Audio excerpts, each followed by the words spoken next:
Hi, my name's Alison. Welcome to my channel, or welcome back if you've been here before. I thought I'd show you today my birthday book haul. I did have some money for my birthday and I had a couple of books bought for me as well. So obviously with my birthday money I bought more books. What else are you going to do with the birthday money? So yeah, I thought I'd show you those today and see if there's anything that you like the look of too. So October was actually my birthday month, and as you'll know if you've seen this channel before, I very rarely buy brand new books. I usually get them second hand, either from charity shops or second hand on places like World of Books, or I get given them, or I buy them on the 99p Kindle deals. So I thought with my birthday money, I would treat myself and get, yes, some second hand books and yes, some 99p Kindle deals, but also a few brand new books, like full price books from a certain online store. So I thought I'd show you what I'd got. So the first thing that I've got that I've been waiting for ages is this one, The Betrayals by Bridget Collins. Now, I read The Binding by Bridget Collins, absolutely loved it, and have been waiting for the next book to come out. So it has been out for a little while in hardback, but I did have to wait till the 28th of October for it to come out in the paperback. So I got that one first. I'm going to give you a little bit of blurb from the back. It doesn't say an awful lot, but two young men, Leo and Carfax, close friends and fierce rivals, a family ripped apart by madness and tragedy. One woman, her life built upon a lie with a mysterious connection to them all. Will the truth be revealed? So it says a little bit more. Does it say a little bit more in the cover? No, I thought there was a little bit more blurb in the cover, but there isn't. So yeah, I'm really looking forward to this. Bought purely on the back of that I absolutely love the binding. So that's my first one. That was a full price one. So next I've got a couple that I got from the charity shops, and obviously we're in November now. November's a little bit of a no man's land for me because I like to read seasonally, so I'm doing a little bit of, it's not Christmas yet, but it's not spooky season really, so I'm doing a bit of a halfway. I'm sort of reading the more light-hearted but a little bit spooky books, and then I'm going to go into full-on Christmas mode. So the first one that I got was this one, Jenny Colgan. I love Jenny Colgan books, An Island Christmas. So I thought for December I'm going to start going back into the nicey kind of books, leave a bit of the spookiness behind and go back into the nice books again. So I'm really looking forward to this one because, as I say, I love Jenny Colgan's writing. So this one is, it's time for hunkering down, getting cosy in front of a whiskey barrel wood fires and enjoying a dram with the people you love. Unless, of course, you're accidentally pregnant with your ex-boss's child and don't know how to tell them. In what should be the season of peace and goodwill on earth, will Joel think that Flora is the bearer of glad tidings? Meanwhile, Saif, the doctor and refugee from war-torn Syria, is trying to enjoy his first Western Christmas with his sons. But without his missing wife, can the little family possibly find comfort and joy? So it sounds like a bit of a mixed bag there, a bit of peril and a bit of nicey too. But I'm looking forward to reading that one. The second one from the charity shop, again, a nice Christmas book, Heidi Swain, The Christmas Wish List. So another hopefully nice, easy reading, cosy Christmas type book. So upset over losing her job, Hattie agrees to join her boyfriend abroad for a fresh start in the sun. But first she promises to spend her last Christmas in England with her friend Dolly in the quintessential festive town of Winbridge. Dolly is desperate to give Hattie a Christmas to remember, but does she also have another plan up her sleeve? Preparations are in full swing as Hattie arrives in town, and keen to reignite Hattie's Christmas spirit, Dolly suggests they create a wish list of all the festivities that they can enjoy together. That sounds like the kind of thing that I would do at Christmas.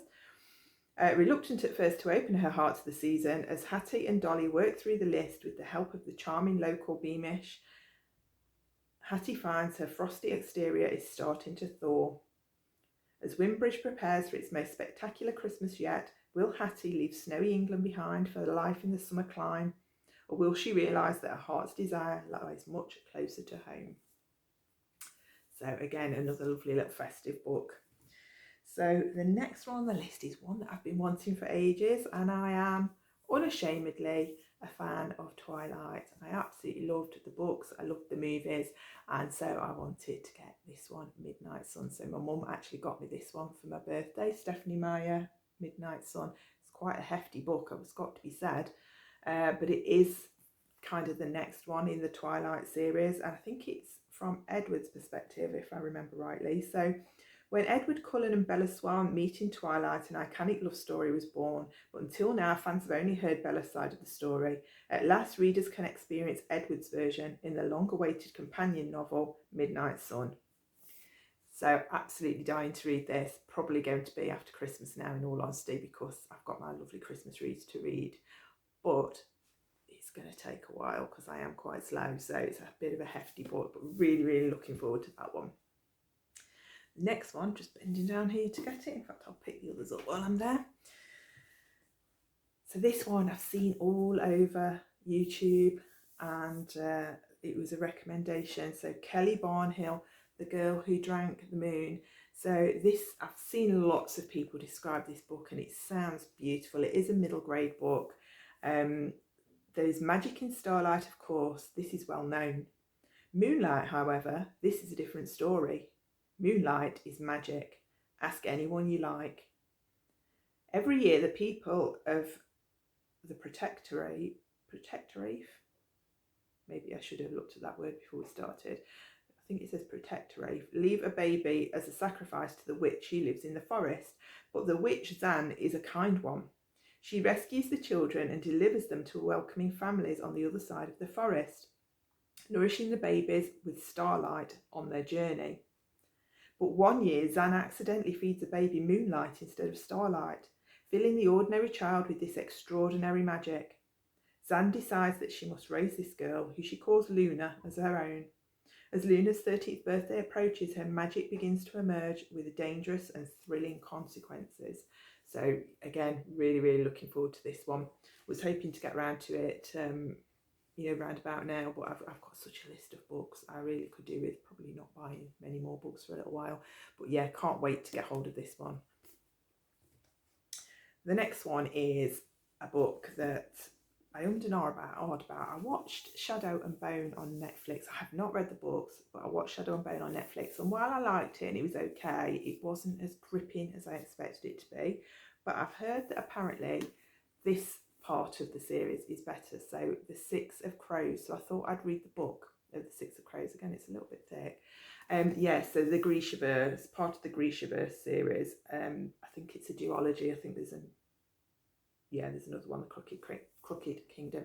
So looking forward to getting into this one and seeing if this is better. So I've heard. Obviously, it's personal opinion, but yeah, willing to give this a real good go. So criminal prodigy Kaz Brecker has been offered a chance as at a deadly heist, breaking into the Ice Court, a military stronghold that's never been breached, and retrieve a hostage whose knowledge could change Grisha magic forever. To succeed would mean riches beyond Kaz's wildest dreams, but can she pull it off alone? So yeah, I've heard really good things about this. So again, this is going to be another after Christmas one. So the last one that I bought for full price, again, yeah, it's spooky season and I wanted a witchy kind of book. Alex E. Harrow, The Once and Future Witches. I don't know an awful lot about this, but I have seen the title being toted around on YouTube and Instagram. So I thought I would give this one a go too. So in 1893, there's no such thing as witches. There used to be in the wild dark days before the burnings began, but now witching is nothing but tiny charms and nursery rhymes. If the modern woman wants any measure of power, she must find it in the ballot box. But when the Eastwood sisters, James Juniper, Agnes Amaranth and Beatrice Belladonna, fantastic witchy names, join the suffragists in New Salem, they begin to pursue the forgotten world and the ways that might turn the women's movement into the witches' movement.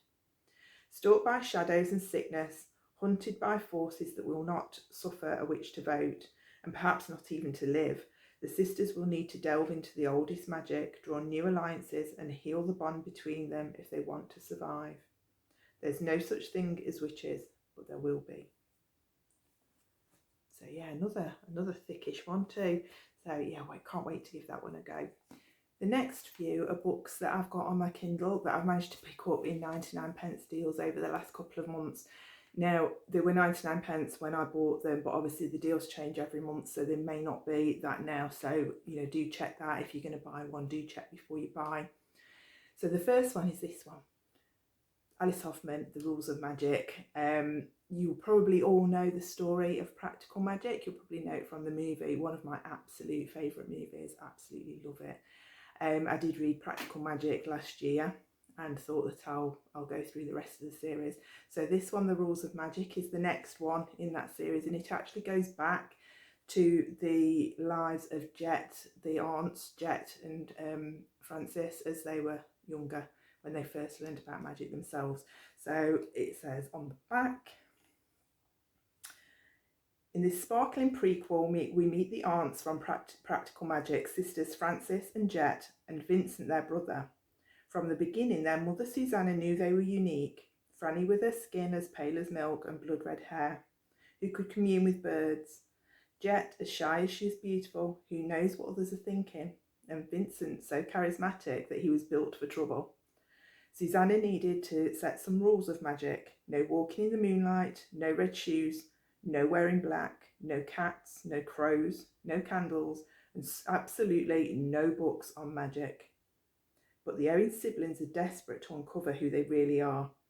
Each heads down a life-altering course filled with secrets and truths, devastation and joy, magic and love. Despite the warning handed down through the family for centuries, know that our family love is a curse. They will all strive to break the rules and find true love. It says a perfect read for crisp autumn nights. So I am actually started to read that one now. So I'm reading that one at the moment. And it is like a nice cozy book. The next one is this one, The Glass Woman. So this one, these books I don't actually know a lot about. So I'm just going to read you the blurb that it gives you on the back. So this one, in 1686 Iceland, a cold windswept land where they talk of witches and fierce strangers. When Rosa is betrothed to John Ericsson, she's sent to a remote village. There she finds a man who refuses to speak of his recently deceased first wife. The villagers who view her with suspicion. Isolated and disturbed by her husband's strange behaviour, her fears deepen. What's making the strange sounds in the attic? Who does the mysterious glass figure she is given represent? And why do the villagers talk of the coming winter darkness in hushed tones? A mysterious and captivating tale of love, fear and superstition, perfect for readers of The Miniaturist, Silent Companions, which, as you know, I've just read, and The Bear and the Nightingale. So again, I think that's going to be one that I'll read after Christmas when the nights are cold. Just really get into the swing of the cold, The Glass Woman. Next one, The Snow Child. I'm guessing that this is going to be a middle grade book, but I'm not sure because it's on my Kindle. I can't even flick through it and sort of have a look. But this is how the blurb goes. A bewitching tale of heartbreak and hope set in 1920s Alaska. I think you say that name as Owen, probably. It's spelled Eowyn. Owen Ivy's The Snow Child was a top 10 bestseller in hardback and paperback and went on to be the finalist for the Pulitzer Prize. So Alaska, the 1920s, Jack and Mabel have staked everything on a fresh start in a remote homestead, but the wilderness is a stark place, and Mabel is haunted by the baby she lost many years ago before. No, this is not going to be a middle grade book. When the little girl appears mysteriously on their land, each is filled with wonder, but also foreboding. Is she what she seems, and can they find room in their hearts for her? Written with the clarity and vividness of the Russian fairy tale from which it takes its inspiration, The Snow Child is an instant classic. So I've not actually heard of it before, but it does sound a really interesting read. So again, I'll save this till after Christmas when it's really cold and sort of atmospheric of cold and snow. Hopefully we get some snow this next year. So the very last one, this is called The Travelling Cat Chronicles by Hiro Arakawa. I'm sorry if that's pronounced wrong, but I think that's what it's like, what it says.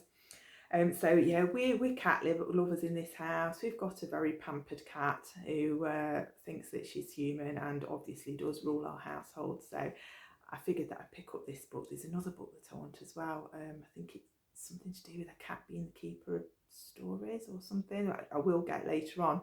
I'm considering doing a cat month, reading just cat books in that month. So on the back of this one, the perfect curl-up read for cat lovers. Prepare to have your heartstrings tugged by this quirky tale, a book about kindness and love and how the smallest things can provide happiness. It's not the journey that counts, but who's at your side. Nana is on a road trip, but he's not sure where he's going. All that matters is that he can sit beside his beloved owner, Satoru, in the front seat of the silver van. Satoru is keen to visit 3 old friends from his youth, though Nana doesn't know why, and Satoru won't say. Set against the backdrop of Japan's changing seasons and narrated with rare gentleness and humour, Nana's story explores the wonder and thrill of life's unexpected detours. It's about the value of friendship and solitude and knowing when to give and when to take. At the heart of this book is a powerful message about the importance of kindness, and it shows above all how acts of love, both great and small, can transform our lives. So that sounds like a really nice book to be reading as we're going back into the spring season again, and we want to start having a bit more light-hearted books again, coming back out of the dark and into the light. I don't know whether any of you are seasonal readers too. Please let me know below if you're a seasonal reader or whether you can read anything at any time. I kind of have to feel the atmosphere around me for the books that I'm reading, so I do tend to put ones on one side if I think they're going to be a more summery type of book, and save spookier books for the spooky season.